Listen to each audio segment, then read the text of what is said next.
Hey guys, thanks for joining me for another episode of Learn to Play Games. My name is Lance, and today we're going to take a look at Arena Rex. This is a game that was put out by Red Republic Games, and it is a scrimmage game set in the era of the Colosseum, where you're going to get to play epic gladiators and massive beasts and mythical titans. So the game itself is a scrimmage game, and so it is normally a one to two player game, but you could do teams or whatever, or just do a big mosh pit if you wanted to. But the standard game is a one to two player game, and depending upon what size army or scrimmage group you decide to play, or cohort as they say it will determine the length of the game. Average games roughly run between 45 minutes to an hour for those types of settings. So in the game, you're going to build a cohort from different factions of characters, or you can just combine them all and make just take the characters you really like.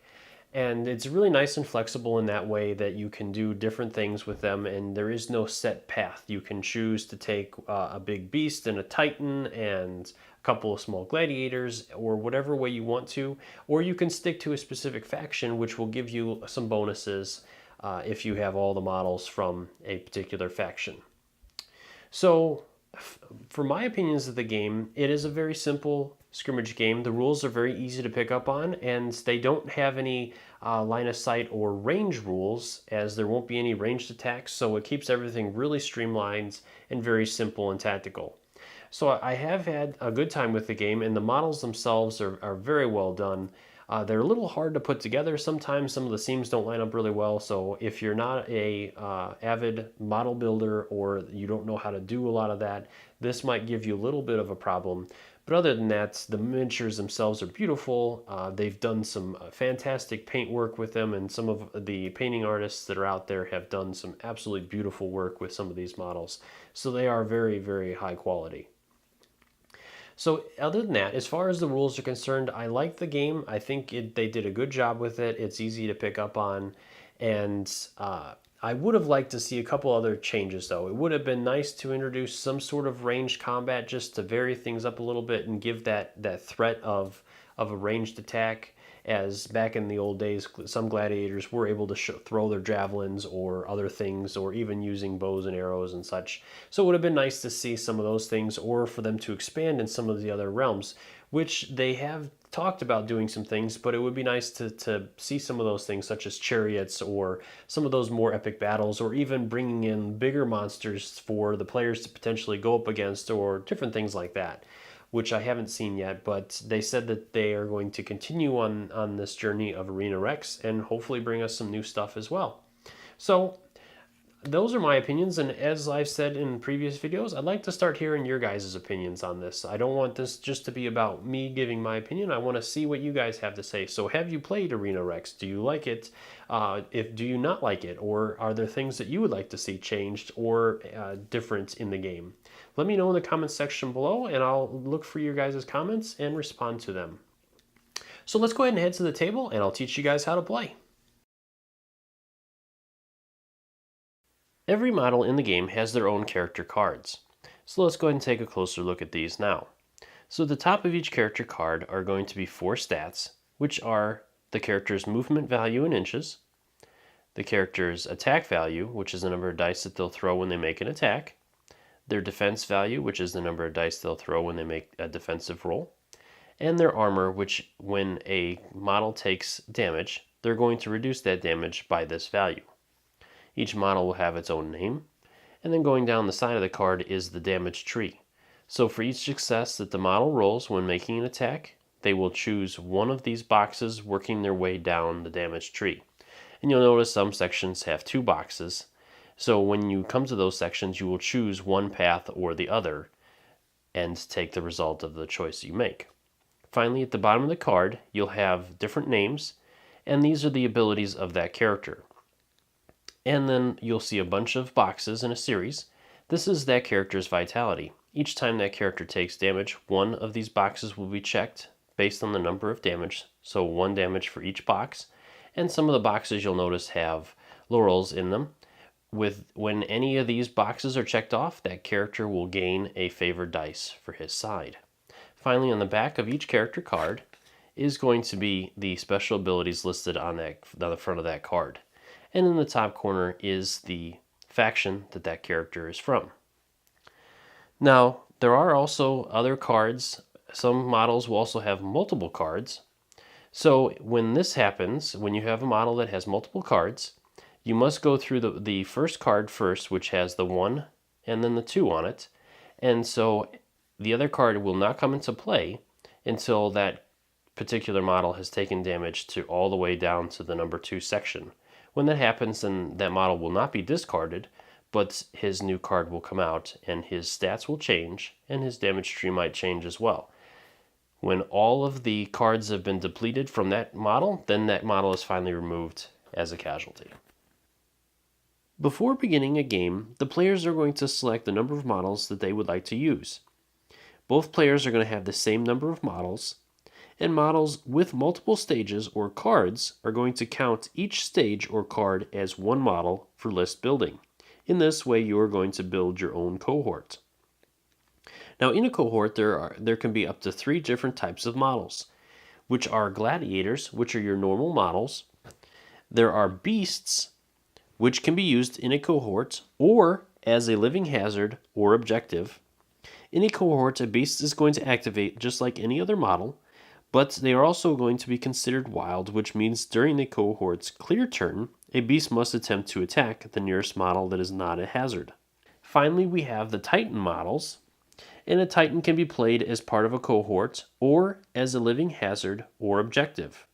Titans are immovable, which means that they are going to resist all pushes, cannot be shifted or displaced. And finally, Titans are unstoppable, which means that they can move through non-Titan models during their activation. Titans can end a move overlapping the bases of non-Titan models, and if they do so, then those models will be displaced at the ends of the Titan's move, which we'll cover displacement later in this video. Each model is always going to be in one of 3 different states of fatigue. The first state is the ready state, which means that a model does not have a token next to it. A model that begins in the ready state may activate during its player's turn if chosen, and it may also make a reaction during the opposing player's turn if that player would like.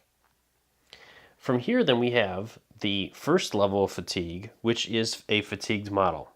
A model begins the turn fatigued may not activate that turn and cannot react to enemies. At the beginning of each of your turns, you may remove a fatigue from a friendly model. They still begin the turn fatigued though. And being fatigued means that you can remove this symbol, but not an exhausted symbol. And you cannot downgrade an exhausted symbol to a fatigue symbol for that free action unless you have a special ability or something else. The final state is the exhausted state. A model begins the turn exhausted may not activate that turn, and an exhausted model may not take an action or make a reaction as long as it is exhausted. Now, you can only remove a fatigue from an exhausted model during a clear turn, which we're going to cover a little bit later, or a special ability. When an attack is declared against an exhausted model, the attacker is going to generate 1 additional success. In addition, if the attack is successful, the attacker is also going to generate a free push result, which must be resolved before or after any box on the attacker's damage tree that they resolve. For board setup, the first thing you're going to do is choose your playing area. Now, Red Republic offers these really nice arena mats that you can play on, or you can create your own arena or play on a different mat of your choosing. From there, then each of the players are going to construct their cohort.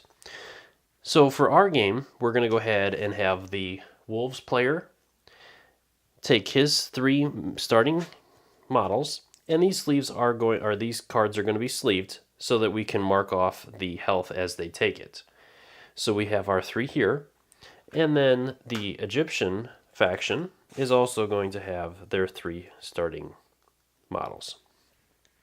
Now, in order to build a cohort, each card represents 1 model. Now, models that have multiple cards are going to count each card as a separate model when building a cohort, and the players will agree on the size of the cohort that can be played in the game.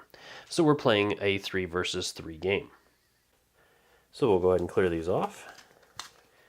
From there, then the players are going to determine the first player by rolling off. So each player is going to roll 1 dice. The wolf player has won the roll, so the first player will go ahead and deploy their forces first. And so our player is going to deploy up here. Now when deploying, these models should be within 1 inch of each other, and you should be at least 24 inches away from your enemy. So then the other player is going to go ahead and deploy their models, and so we'll put them over here. From there, then you can go ahead and choose one of the scenarios that is listed on pages 44 to 48, or you can create your own. Terrain is a very important part of Arena Rex, and we're going to go ahead and take a look at the different types of terrain now. So the first type is a hazard, which would be considered a column, wall, or rubble, or statue, or anything else that you deem to be a hazard. The first time during an attack a model is pushed into base contact with a hazard, it's going to gain 1 fatigue. Then we have wounding hazards, which are spikes, blades, fire, etc. And the first time during an attack a model is pushed into base contact with a wounding hazard, it suffers 3 damage. This damage ignores armor, and a wounding hazard is considered a hazard on top of this. Then we have a lethal hazard, which is considered a cliff, a pit, or deep water, or anything else that you deem to be a lethal hazard. If any part of a model's base touches a lethal hazard, that model is going to be defeated immediately. Mark any remaining vitality boxes and resolve their effects, if any. Then remove the model from play. Any additional successes after a model is pushed into a lethal hazard are lost. Then we have living hazards, which are beast models may be placed in an arena as living hazards. Living hazards are not controlled by either player and do not activate unless triggered. If a model is pushed and ends up within 3 inches of a living hazard as the ultimate results of an attack or special rule, the living hazard will activate and attack the pushed model.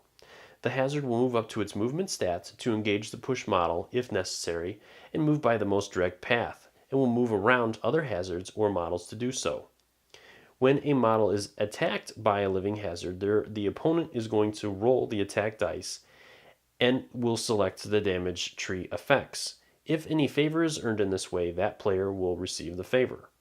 Damage applied by a living hazard is applied to the vitality track is normal, and a favor box is struck, the model who caused the damage will earn that favor. Living hazards are not affected by the taunt special rule, and living hazards will not gain fatigue for any reason and cannot pay fatigue costs. Pushes generated by living hazards will not trigger other living hazards.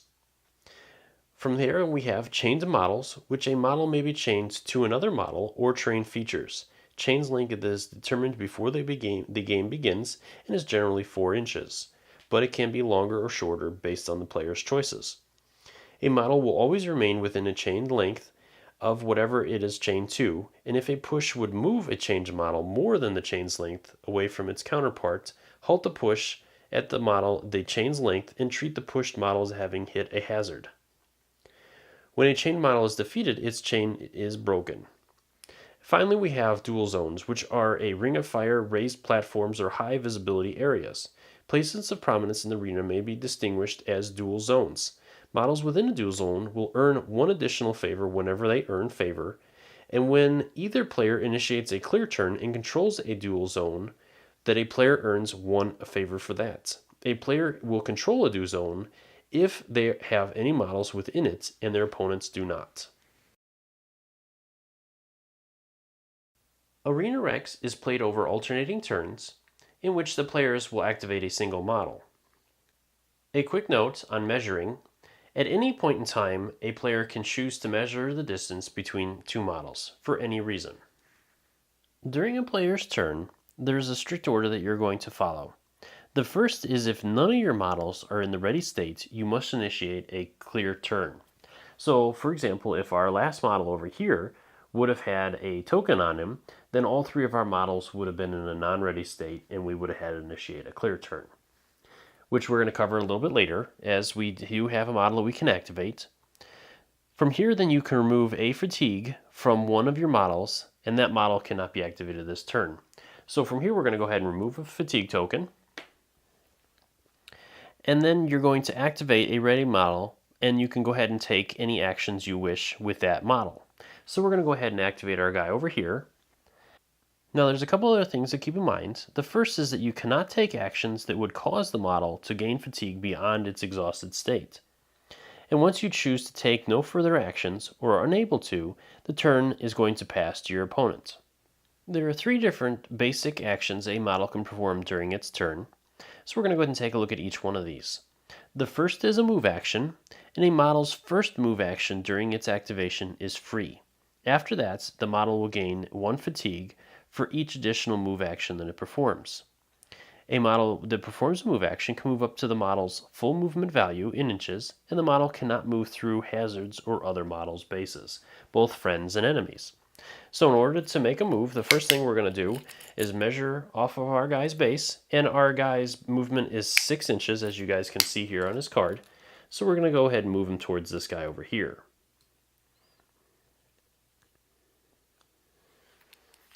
From there, we're going to go ahead and check his range to see if he's within range of this other guy, which he is. He's within his 1-inch striking range, which each model has a striking range of 1 inch around it, unless it states otherwise on its card.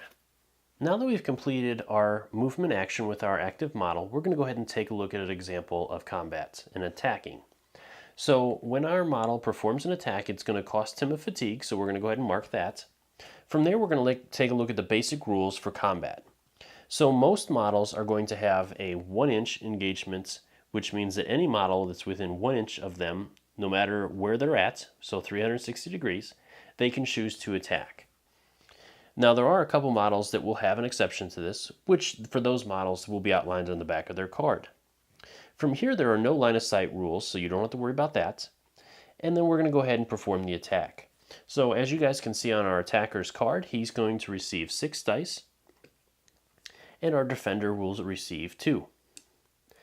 From here, our defender is exhausted, which means that our attacker will add 1 automatic success to his roll, and if he has more successes at the ends than our defender, then he will also gain a free push action, which we will look at. So from here, we're going to go ahead and roll the dice, and both the attacker and defender are looking for 4s or better on their dice. All right, so our attacker has rolled 2 successes, and our defender has rolled 2 defense. But for the sake of this example, we're going to go ahead and say that our attacker rolled 3. So from here, then our defender is going to subtract his defense from our attacker, so the attacker will move 2 dice, 1 for each of these successes on the defender's side. So now that our attacker had 1 success remaining, the attack was successful. On top of that, like we said, our defender has exhausted, so the attacker will gain 1 free success to that. From here, then, we're going to apply these to our attacker's damage tree, starting at the top and working our way down. And you'll notice on the attacker's card that there are certain sections that will have more than 1 square on them. In those sections, you will choose one of those squares and continue moving down if you have more successes. So our first square on our attacker's damage tree is a 2, which means that he's going to do 2 damage, and damage will be totaled up and resolved at the end. Up until that point, you're going to resolve all other effects for that attack. So if we move down to the next section, it shows a push action, which is the arrow, or we can just simply do 3 more damage. So we're going to go ahead and perform the push action so you guys can see how that works. So a push action is going to push an enemy model 1 inch directly away from our attacker. So we're going to go ahead and do that. And at this point, our attacker can choose to move up to 1 inch to follow our defender. If he doesn't, any further successes that he has at that point are going to be lost, as he has left the engagement range of the enemy. So for our example here, we're going to go ahead and move him up another inch. And then finally, we have that successful push action from our model being exhausted, which is going to allow our model to push him again. And this can be done at any of those brackets. So it could have been done in between his first success and the second, if we wanted to, or we can save it to the end. So again, we're going to go ahead and push him. And at this point, we don't have any other successes to worry about, so we're not going to pursue him from there. Finally, we're going to total up the damage. So our attacker did 2 damage from the first square, and each push is also going to cause 1 additional damage. So we've done a total of 4 damage to our enemy model, and then we're going to subtract his armor from that result. And his armor is 1, so we're going to do a total of 3 damage to him. At that point, we're going to go ahead and mark off each square totaling 3, including any squares that have a picture of anything on them. So we've crossed off 3 squares, and one of those squares happened to be a laurel. So for each one that we cross off, our enemy model will receive 1 favor dice. And that is how combat works. So now that we've resolved the attack action with our attacker, I want to go into a little bit more detail about the push action. So as you guys saw, anytime a push result is triggered, you're going to move the defender 1 inch directly away from the attacker, and then the attacker has the choice to do a free follow-up move 1 inch directly towards the enemy. Pushes are going to be resolved individually and in order. The first time during each attack you push an enemy model into base contact with a friendly model, you're going to immediately generate 1 additional success to that attack. And you guys already saw how exhausted models are affected by the push reaction and that they get a free push when the attacker attacks them. So the one other thing is if your defending model has a larger base size than your attacker. So if the defender is on a larger base than the attacker, the defender is going to resist 1 push generated by the attack. Now a resisted push still is going to take the damage from the push action, you just will not resolve the push itself. So the final option as a basic action is a power attack. And so you would do this instead of doing a regular attack, as you must declare it before the dice are rolled. So if you do a power attack, so we'll go ahead and say, we'll move this guy back and we'll do a power attack on him instead. So in a power attack costs 2 fatigue levels, so our guy is going to be exhausted right off the bat. And then he would gather his dice as normal, so he's going to get his 6 dice, and our guy will get his 2 defensive dice. Now with a power attack, when the dice are rolled, so we'll go ahead and roll them. Any misses that our player has get to be re-rolled. So we have 3 successes so far, and we'll re-roll these. And we've added 1 additional success to that. And then the attack is resolved as normal, just like we showed with the regular attack. And with our guy being exhausted, we would add 1 additional success on there as usual. Now during the active player's turn, the opponent isn't completely helpless, as they can do a reaction with one of their models that is in the ready state. So since our player over here is the active player, once he performs an action, one of the models of the opponent that has a ready state can choose to do a reaction to that. Now you can only do 1 reaction per turn, and you can only do it with a model that is in the ready state. Reactions are going to cost 1 fatigue, and the options you have, the first one is a move action, which allows you to make a standard movement with one of your models that is in the ready state. So our player here, when our player did his move action first, he could have chose to move as well. The other option you have is an opportunity attack, which is after an enemy model declares a move action, while in the reacting model's engagement range, that model will make an attack roll and will receive a +1 bonus success against that enemy. So let's go ahead and say, for example, that our model over here was in the ready state, and our player over here chose to move away. Since he's in this model's engagement range, this model could choose to make an opportunity attack, which would allow him to get his 6 attack dice versus our opponent's 2 defense. And then he would gain 1 additional success as if this person was exhausted. Another option you have is a counterattack. So after an enemy model declares an attack action against the reacting model, the defending model rolls an attack instead of defense against the attack. If you roll more successes than the attacker, resolve the extra successes as if you had attacked. Now, declaring a counterattack reaction is not considered declaring an attack against the opposing model for situations or special rules that will apply. The final option you have is an assist. So after an enemy declares an attack action against a friendly model, if the defending friendly model or attacking model is within the reacting model's engagement range, add the reacting model's defense to the defender's defense.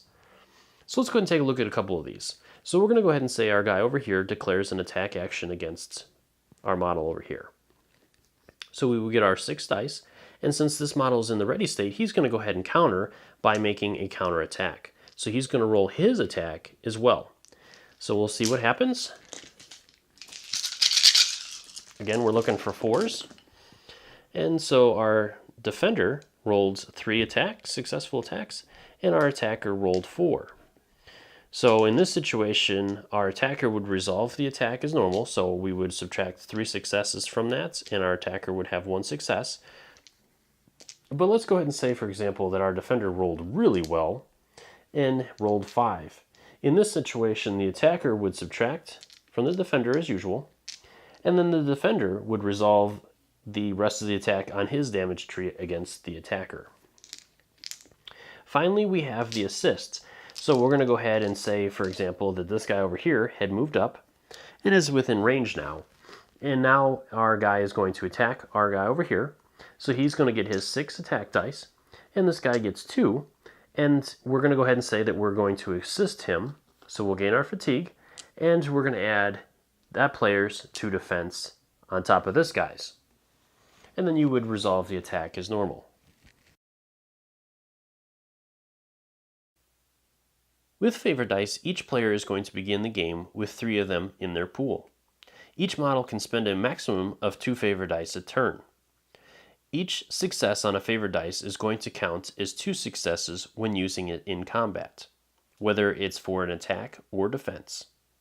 An attacker must first declare how many favor dice they are using before the defender is required to declare theirs. Favors spent to add to an attack, defense, or to trigger a model abilities is considered to be spent by the model using it and will apply towards their limit of 2 favor dice a turn. Favors spent on tactics is considered to be spent by the player and is not limited by nor affects the model spend limit. Now there's a couple of ways to gain bonus favor. The first model per game to make an attack of an enemy model is going to earn 1 favor dice. So in our situation over here, we'll go ahead and say that this guy was the first guy to make an attack this turn. So his team would gain an additional favor. You can also gain 1 favor dice if at the end of your activation on an enemy model has suffered damage from a hazard or has been defeated. For a clear turn, when all of your models start the turn fatigued or exhausted, you're going to go ahead and enter a clear turn instead of activating a model as normal. So as our player is done over here, we're going to move over to our opponent, who, as you can see, each of his models is either exhausted or fatigued. So he's going to go ahead and enter a clear turn. So for a clear turn, each of your models in your cohort is going to remove 1 fatigue, even in exhausted. So our 2 guys over here will move a fatigue, and he will turn his exhausted state to a fatigue state. From here, you may also choose to use tactics. Riders may mount or dismount, and beasts in a cohort go wilds. The order is determined by the active player. So now let's go ahead and take a look at tactics. Each tactic is going to cost 1 favor, and your options are a maneuver, which you can make a standard move action with a model at no fatigue cost, can only be done on a model once per turn. You can do a recover, which will allow you to move 1 fatigue from a model in your cohort, or you can do an incite, which is to declare a single attack action with a living hazard. This can only be done once per clear turn per living hazard. So as we have a living hazard out here, if he was within range of one of our enemy models, we could choose to use one of our favor dice to activate that model and potentially attack our opponent's models. Mounted models are going to work a little bit differently, so we're going to take a look at their rules.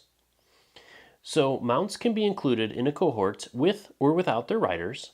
During a clear turn, a rider may become mounted if it is in base contact with its mount, or he can choose to dismount. Mounts that make a wild attack will not attack their own rider while that model is mounted. Mounting and dismounting may only occur when both models are ready. And you can start the game mounted or not. From here, we're going to go ahead and take a look at some of the activations that a model can do. When activating a mounted model, you're going to treat both models as sharing a single activation. The one exception to this is that the favor limit is going to apply to each model separately. So both the mount and the rider both have a limit of 2 favor dice that they can use during their turn. When you activate a model and you decide to move with it, you're going to use the mount's movement value. When attacking, the first time a mounted pair attacks during its activation, the attack is made by both the mount and the rider. The active player is going to choose the order in which he resolves these attacks. Both the mount and the rider can choose to target different models if they want. When mounted, a mount and a rider cannot do power attacks, and when mounted, the pair shares a single fatigue level. When attacking a mounted pair, either the mount or the rider can be declared as a target. And if an attack targeting the rider successfully pushes the rider is going to be forcefully dismounted. Place the rider in base contact with the mount directly opposite the attacker, and then resolve the push. The mount keeps the fatigue level previously shared, and the rider is going to be exhausted. If the rider cannot be placed directly opposite the attacker due to a hazard or a model, follow displacement rules of the same type. Finally, a defeated model. If a mount is defeated while mounted, place the rider anywhere completely within the base area of the mount and exhaust the rider.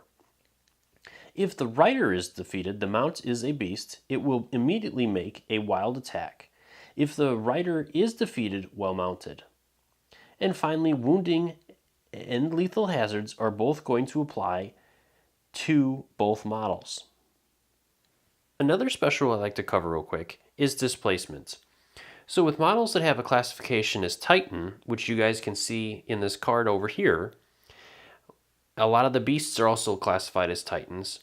So when their base overlaps any model's base, it's going to displace them or basically push them off to the side. So we're going to go ahead and say, for example, that player 1 is playing and he has got 2 guys going up against this guy over here who has a cohort that has a Titan beast in it. So in order to get him out of here, we're going to go ahead and activate this guy here, and he's going to go ahead and move right in there. When that happens, you'll go ahead and remove these other models and place him down. And then from there, then it'll be the active player's choice, so our player that's controlling the beasts will choose which team will place their models next. So we're going to go ahead and have the other player play his models first, so he's going to put his touching the base of the beast. And then finally, we'll place our model. So we're going to go ahead and put him over here to help kind of keep him away from them and not being able to pound him anymore, at least for the time being. When a cohort gets down to its last models, we'll say that this player had lost both of his other models and was down to 1 model left. There is one special rule that is going to kick into place, which will help that player still be competitive, which is called the last man standing.